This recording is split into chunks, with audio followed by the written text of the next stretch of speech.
Welcome to Penrose Learning, where we make understanding easy.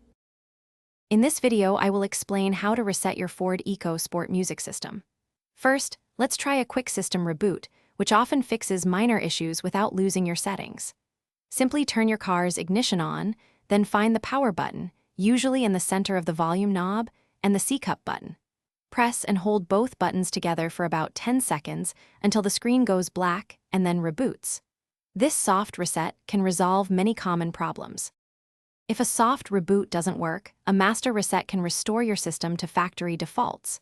Remember, this will erase all your saved data, like paired phones and radio presets. To perform this, make sure your Ecosport is parked and running. Go to the Settings menu on your screen, select General, and then choose Master Reset. Confirm your choice, and the system will reset, which may take a few minutes. Another effective method is to disconnect your car's battery. First, turn off your Ecosport and remove the key for safety. Locate the battery, usually under the hood. Using a 10mm wrench, disconnect the negative terminal first, then the positive. Keep the cables away from the battery posts.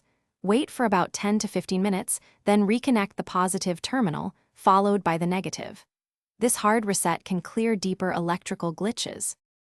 Finally, if your music system still isn't working, a blown fuse might be the culprit. Refer to your Ford Ecosport owner's manual to find the exact locations of your fuse boxes.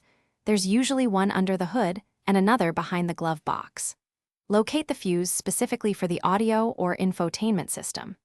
If you find a blown fuse, replace it with a new one of the exact same amperage to restore power to your music system. Thanks for watching. If this was helpful, leave a like and consider subscribing. See you next time.